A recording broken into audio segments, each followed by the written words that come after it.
is really like the skinny on partnership agreements.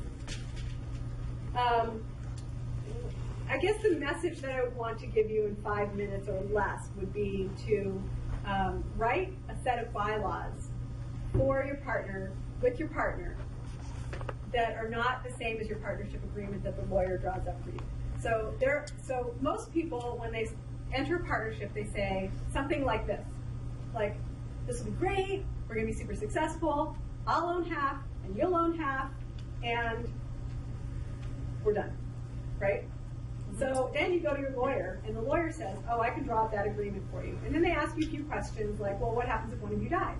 Then the other one gets the ownership or goes to the family, or you have to make a few decisions, right? And then you have this partnership agreement, which does nothing to ensure that your partnership will actually last or be healthy. So what I do in this workshop is we go through what I call partnership bylaws, which is different than a partnership agreement. And what I encourage you to do is come up with a whole bunch of different questions that you discuss before they become problems. When you're super friendly and super optimistic, ask this question. If somebody offered us $1 million for the company, would we sell?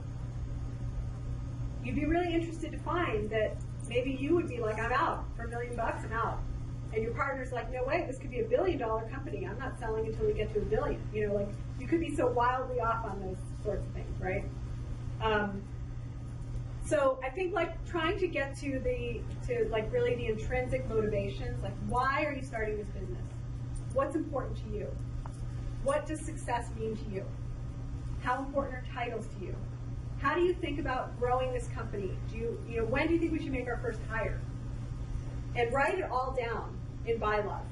It's not binding, but it kind of like gives you a foundation, and you can revisit it once a year, every 6 months, every 5 years, like whenever you think you should.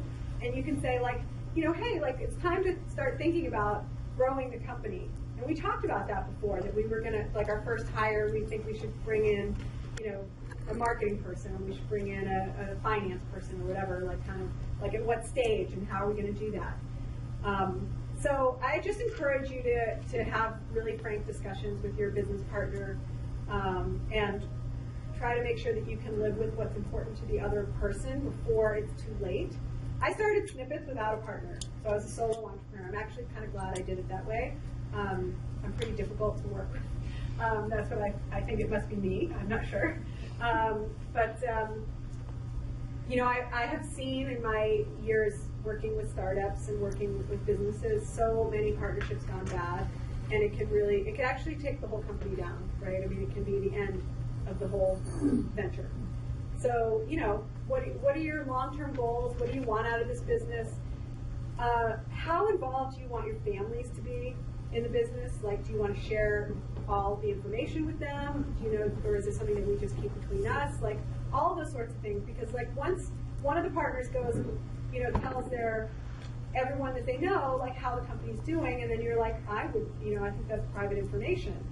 Or come up with, like, scenarios that you can discuss ahead of time before they're real scenarios, like one of your employees gets arrested for something completely unrelated to the business. Like, what do you do? Do you support the employee? Do you let them go? Like, how would you handle like a difficult situation like that? Or what if one of you was caught stealing from the company? Would that be like, how would you handle, I don't know, like any kind of situation? Like, what if I have a baby and I want to go down to part-time? How would we handle that? But just have all those conversations early before you need to. Like, come up with as many different like weird scenarios, like crazy things. And there's a book called The Partnership Charter. I forget who the author is, but it kind of goes through this idea that partnership bylaws, partnership charter is the same idea. And it's just a between the partners, no legal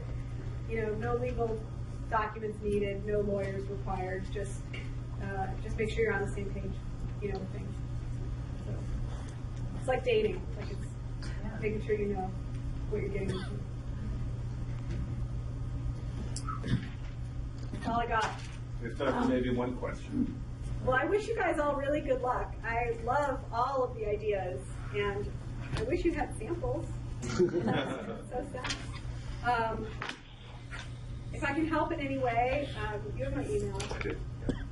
Feel free to reach out. I'm happy to help. Thank you, Joanna. Yeah. Thank you.